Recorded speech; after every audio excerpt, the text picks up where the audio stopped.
Hello again, back to this bloody hideous antenna project. This is part 3, I believe.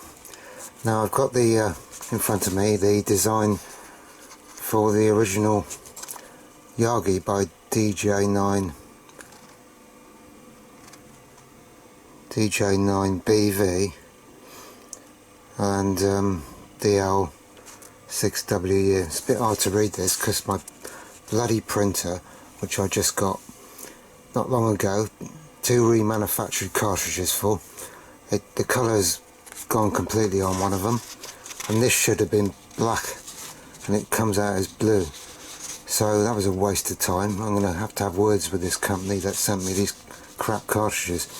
Anyway, this is the original design, and it's for Yagis up to 6 meters long, which of course I'm not going to be making anything that big. But what I'm going to do is, what I have done is I've completely stripped the old Yagi down, which I'll show you in a minute, and I'm just going to be using up to, I think, 19 elements, because it goes right up to 68 elements. So forget all those, I'm not bothering with all that.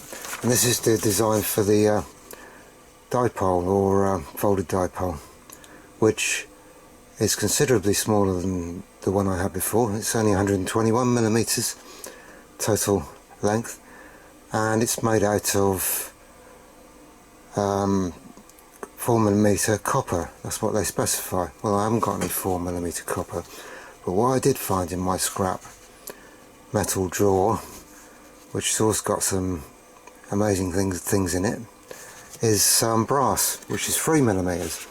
This is what I've done so far. I've bent the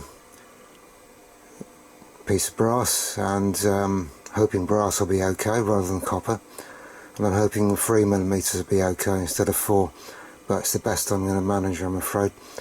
So I seem to have done fairly well at bending this, and it's supposed to be 121 total length, and yeah, it's not quite right. It's 123, maybe 122, but do 122. But if I do a little bit more of adjusting, and then see, yeah, that's pretty. It's pretty close to 121 though, and I've yet to cut these bits, which I will do soon. But first of all, I'll show you what I've done to the original Yagi. Yeah, right, so this is the original boom. I didn't want to buy a new boom, just in case this one doesn't work either. So I took all the old elements out, which is not easy, and I'm just very lucky when I've marked it already, where I've got to drill holes, and it follows the same basic design. You have to use 4mm aluminium and hammer them through the boom, which is what I did last time. And luckily enough, when I've marked it, none of the new elements appear anywhere near the old element positions. I'm just lucky that they've all spaced themselves in the right position. So and I've got all the old elements there on the bench, and I think they'll all be, some of them will be reusable. They're in fairly good condition still, and as the new Yagi's elements are a fair bit shorter, all I have to do is just cut them down to the correct length. So I'm not going to show every bit of this construction because it's a long and tedious process, but I'll show you bits as I go along. And all being well, as it's raining today and I can't do anything outside, I might get most of it done today, so I'll get on there. Right, so I've drilled all the new holes for the new elements, and this poor old piece of aluminium's looking a bit tatty now with all those extra holes in it, but I don't really care what it looks like as long as it works. And I've also cut out all the new elements, and There's a reflector, mark them all. Director 1 all the way up to Director 19.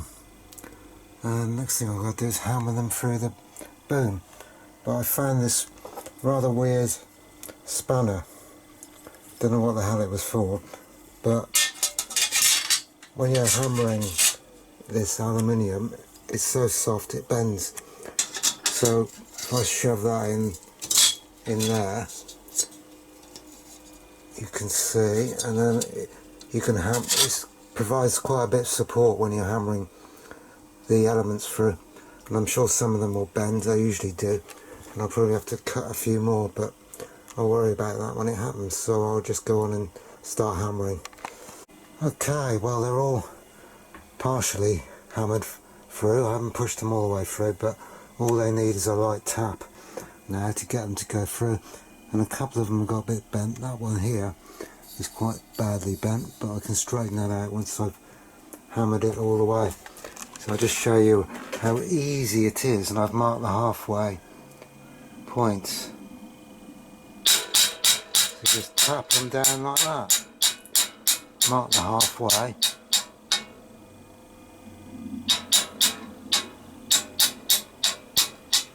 That's it, halfway through. So just do the rest of those. Alright, here it is, all the way hammered through all the little elements. Some of them need a bit of a bend to straighten them, but you know, it's come out fairly well, and they're all pretty tight. I mean, last time some of them were really loose, so I had to glue them. And this time they've all come out extremely tight, which is good. Just need a bit of bending. Obviously my measurements weren't as good as I'd hoped, but we'll see anyway. Next thing to do is make up the driven element and the ballon, so I'll go on and do that.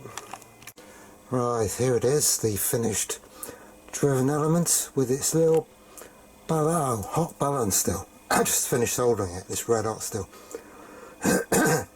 So now I'm going to stick it on the rest of the antenna, and then stick it on the spectrum analyzer and the return loss bridge.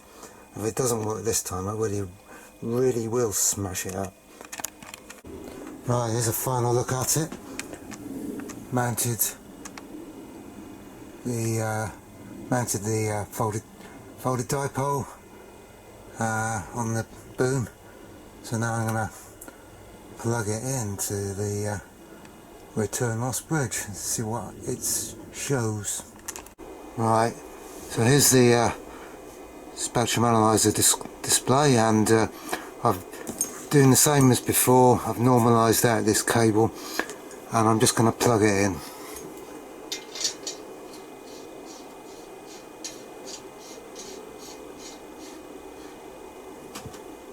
Right, well that's much more impressive. Seems to have a definite resonance at 1285, but at 1296 it's minus 20 dB return loss, and that's an extremely low SWR. Let me just pick it up and move it around a bit.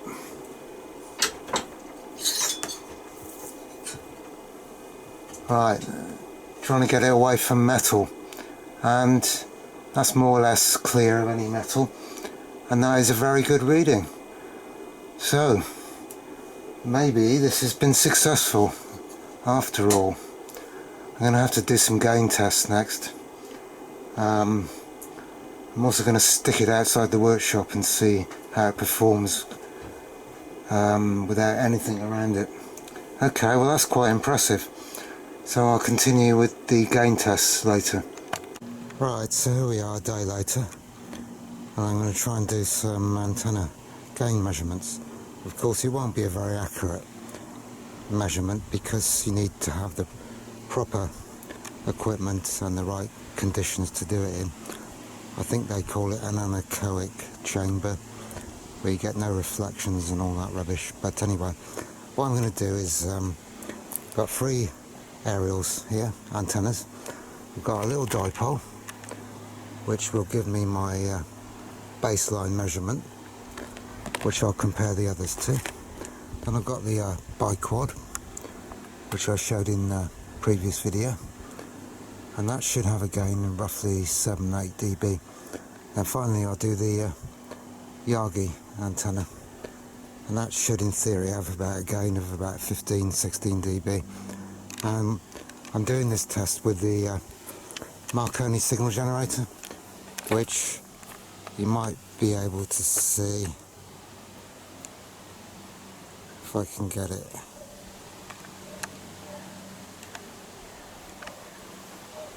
There it is, up top of the garden. That's outputting a frequency of 1296 megahertz, the power level 0 dBm, which is 1 milliwatt. That's about 100 feet away from the antennas I'll be testing. I would expect over 100 feet to get a path loss of roughly 60 dB. So I'm going to set up the little dipole first and do a measurement on that. Okay, here it is, little dipole on top of the pole, and I've twiddled it around, moved it around, to get the best signal strength. And so let's go and look at the spectrum analyzer screen.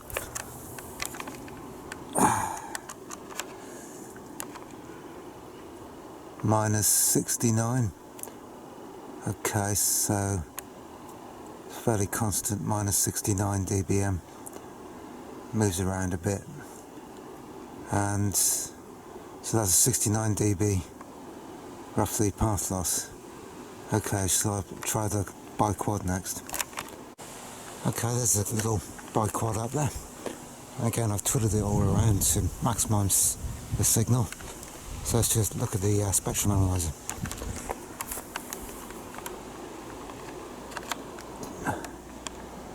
So I'm getting minus, it's varying again, minus 63-ish, minus 63-ish.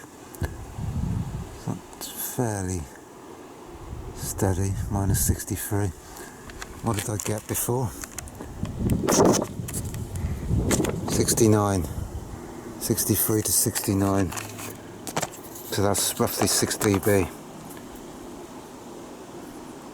Minus 63. Okay, well that's 6 dB over the dipole. It's probably about what you'd expect, give or take a couple of dBs. So I'll do the yagi finally, and I have to hurry up now because I think it might rain. Right, there's the yagi, and a bit more critical to set up because it's got such a narrow beam width, and the results are frankly quite amazing. So go and look at the screen.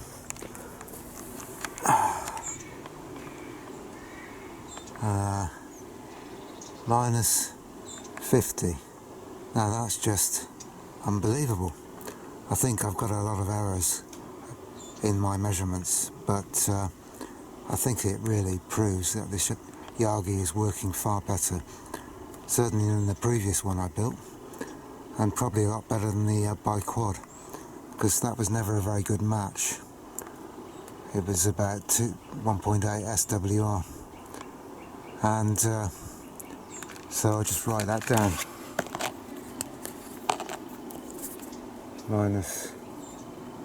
Call it minus 50. So minus 50 to 69 for the dipole gives it a gain over a dipole of 19 dB, which I think you could, if you took a plus or minus 2 or 3 dB for error, that would probably be about what you would expect for this yagi. So that's pretty impressive. I wonder if I can receive the beacon signal. There's a beacon 50 miles away. I think it's on 1296-870. It's pretty bloody weak though. I might not be able to see it on the spectrum analyzer. I'll just turn the yagi round and set the spectrum analyzer up.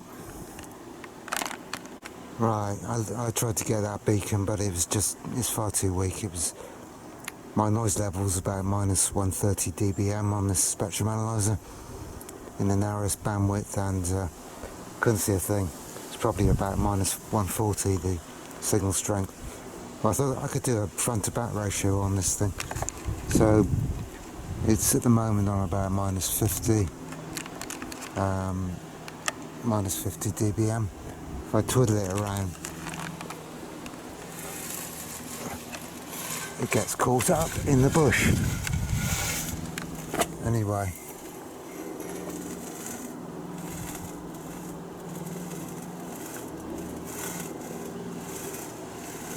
right, that's the pointing the exact opposite, and we've got minus 70 dBm.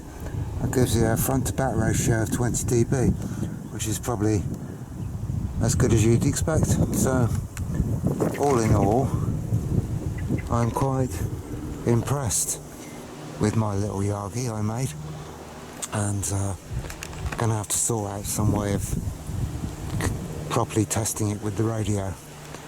And of course there's never anybody on 23 centimeters until they have a activity night on the third Tuesday of the month. So I've got till the third Tuesday in August to sort something out, and I can try it out. Anyway, it's always nice when something works that you've built, and I think this is working very well. So that's about it. Bye for now.